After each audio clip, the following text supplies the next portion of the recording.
Mañana en Fútbol Picante, una entrevista muy interesante con Rafa Márquez. Platicamos de varios temas: selección mexicana, su visión como directivo, lo que le espera al Atlas. De esto y más platicamos con Rafa Márquez. Te esperamos en Fútbol Picante. Y aquí están los horarios que tendremos en Fútbol Picante para que nos acompañen. La agenda: 2 de la tarde, tiempo del este, 1 de la tarde, hora del centro de la Ciudad de México, en la primera edición de Fútbol Picante. Entrevista exclusiva que ha hecho hoy Mauricio Imay en Guadalajara con el director deportivo de los rojinegros del Atlas, evidentemente abarcando un montón de temas, no solamente del conjunto de los zorros. Aquí seguimos nosotros analizando lo que se ha platicado hoy por la tarde, al mediodía, en la Federación Mexicana de Fútbol con John de Luisa. Entre otras cosas, Paco, se ha tocado ese tema complicado, álgido dentro de Federación, de cómo está hoy la relación con los europeos. Dice, todo tranquilo y todo bien, por lo menos en los 6 meses que yo tengo al frente. Sé que hubo cosas, pero mala comunicación. No hay más que buscarle, según ha dicho John de Luisa. Sí, aunque después reconoce que en otras gestiones sí hubieron algunos problemas por falta de comunicación. Sí han habido problemas y seguirán habiendo con los europeos, con los mexicanos que juegan en Europa, pero de alguna manera sí es un tema muy importante, porque son la base de la selección.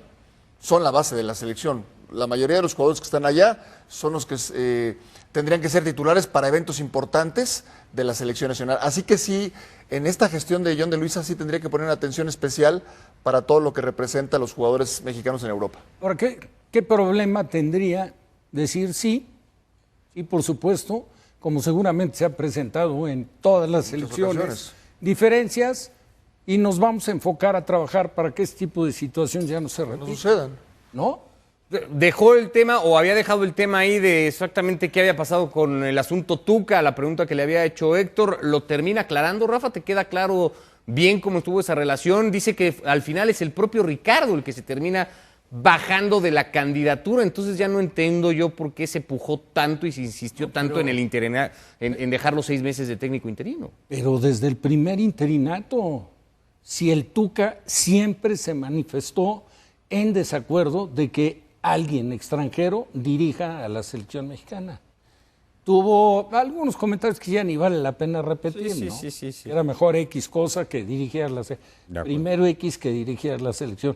A mí me parece que estaba clarísimo el tema, sobre todo conociendo a Tuca, que suele ser muy, muy firme en sus cosas. O sea, de acuerdo a ese carácter que tiene, a su personalidad, al temperamento, a los antecedentes que cuenta en el fútbol mexicano desde su etapa de jugador y una larguísima carrera como técnico, pues ya sabías de antemano que el Tuca no le iba a entrar.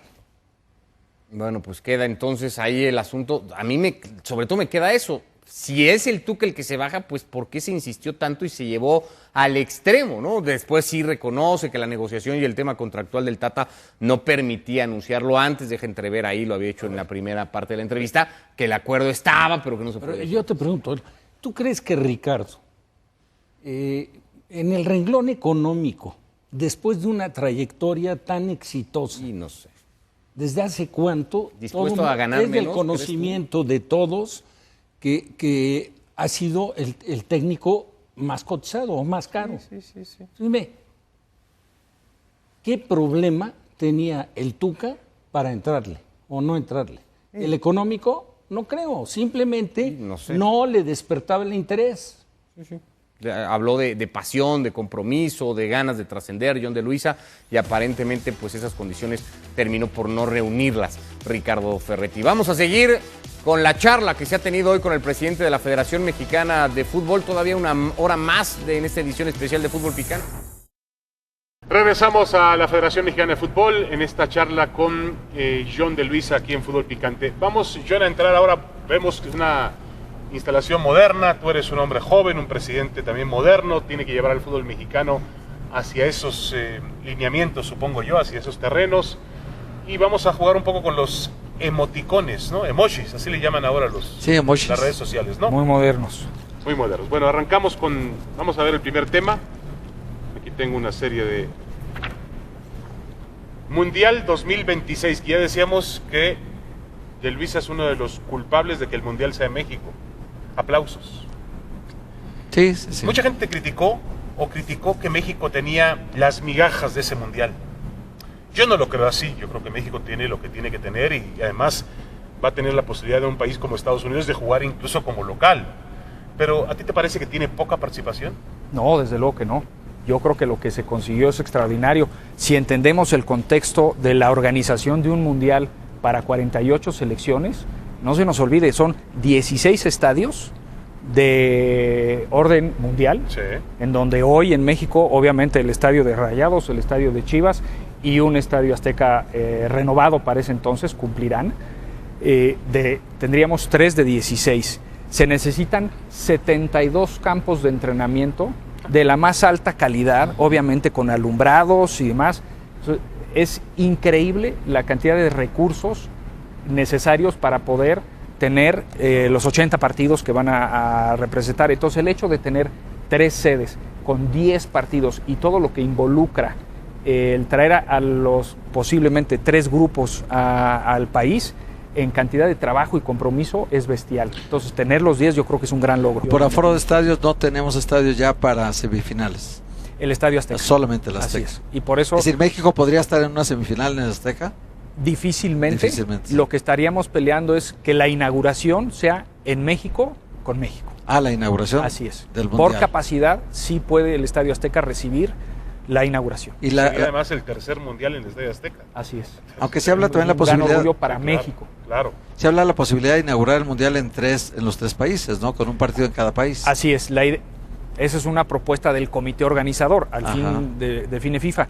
Nuestro sueño sería que ese mismo día jugara Canadá, Estados Unidos y México, pero en la reglamentación y en horarios solamente hay uno que se inaugura. Bueno, la siguiente.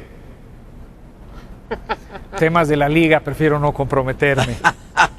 ¿No vas a pero sacar un algún emoji? Tienes que alguna reflexión tienes que tener. Yo ahí nada más por los diferentes casos que hemos recibido a nivel federación en la comisión de controversias, pues pongo una exclamación.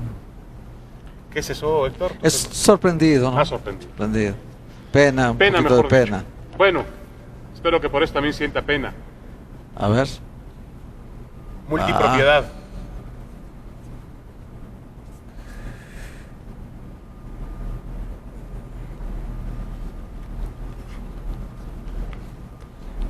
No es pena, pero yo creo que es una realidad del fútbol mexicano, en donde yo creo que a largo plazo tendríamos como industria, a largo plazo, terminar con la multipropiedad. Decio prometió lo mismo. Sí, el 2018 No, ya pasó. Yo no prometo. Se ha pospuesto. Yo no prometo. Se ha ¿Por qué? pospuesto.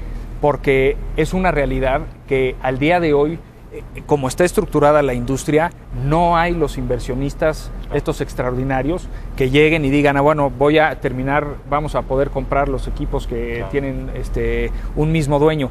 Pero habiendo dicho eso, creo que han habido en el paso del tiempo extraordinarios ejemplos, y lo vimos en el partido Pachuca-León, si no mal recuerdo, fue jornada 17. ¿Y a quién se le ocurre del ponerlo torneo. en la jornada 17?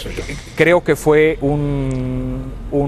es un área de oportunidad que no se debe repetir en una jornada 17 a la hora de calendarizar. La realidad es que hacer los calendarios es un proceso muy complejo, pero ahí sí reconocemos que eso no debe de pasar. ¿No hay 18 empresarios que le quieran entrar al fútbol con la solvencia económica necesaria como para que cada uno tenga un equipo?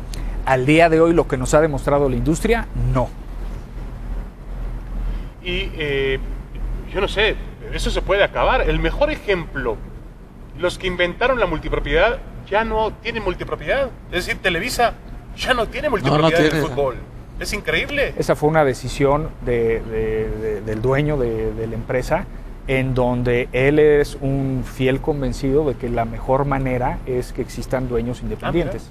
Qué interesante. Y así lo expuso en su momento en la asamblea Porque de por dueños. muchos años se criticó el Necaxa, el América, el Atlante, San Luis Potosí. San Luis. Recordemos, no sé si se acuerden, Héctor, Roberto, y que yo lo recuerdo muy bien porque lo sufrí, un partido también jornada 17, Necaxa América, Sí. en donde, El América si no mal mandó recuerdo, al descenso al Necaxa.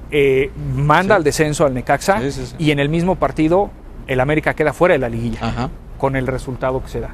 Entonces, nos hemos demostrado que la multipropiedad en la cancha, en los resultados, no ha afectado, pero entendiendo una estrategia de industria, pues sí, lo mejor es que nada más necesita un dueño por equipo. Correcto. A ver esta. Ya se la había prometido yo a John de Luisa. Licitación de los derechos de televisión de la selección mexicana de fútbol. Tú lo vas a hacer, John. Tú lo puedes hacer. Correcto. Muy bien. Pero el tema es no es que esté yo abierto en ese sentido a la licitación. Yo lo que quiero decir es, en el proceso que se llevó a cabo, se respetaron los contratos. Los contratos tienen cláusulas, ya hay cláusulas de renovación, ya hay cláusulas de terminación, y en ese sentido se dio un proceso de altísimo respeto a lo que estaba en el contrato. ¿Qué fue la maravilla del proceso? Que los propios dueños participaron. Se generó una comisión en donde en esa comisión a los equipos que teníamos algún interés o una parte relacionada nos sacaron, nos retiraron. A mí, por ejemplo, en todas las reuniones de los contratos de televisión, yo no participé. Pero Jesús Martínez me juraba y perjuraba que entre Carlos Slim, bueno, la empresa que representa a Carlos Slim, el ingeniero Slim y Telemundo ofrecían más de lo que el contrato actual de Univisión. Eso me lo juraba y perjuraba Jesús Martínez. Y no me va a engañar Jesús. El documento está y si alguien... hablé también con el expresidente de Pumas, Arturo Elías Ayú, y Arturo también, que no me va a engañar Arturo, me decía Arturo, ofrecimos más y nos sacaron de la jugada. Ese documento yo después del proceso lo pude ver y no estaba tan claro. No fue así. Tú sabes, John, que la selección mexicana se vende maravillosamente como producto de consumo, y que desgraciadamente también está esta nociva confusión entre patria y selección. Si no le vas a la selección mexicana, casi no calificas como mexicano. Y eso como negocio es favorablemente utilizado, ventajosamente utilizado. ¿No crees que utilizando esos mismos criterios, la selección como producto que quieres que todo el mundo consuma tendría que ser transmitida en todos lados? Que ahí podría hacerse una excepción. ¿No te gustaría en un futuro ver una selección mexicana con 7, 8 transmisiones distintas, como ahora vemos finales de torneos de Copa, por ejemplo, que la gente elija y entonces sí, le demuestras al público en general que ese producto es tuyo, como para que lo consumas abiertamente? Al fin del día, Roberto, esa es una decisión de quien tiene los derechos. Y si quiere ¿Pero a ti qué te gustaría? o no sublicenciar. ¿Cómo visualizas eso?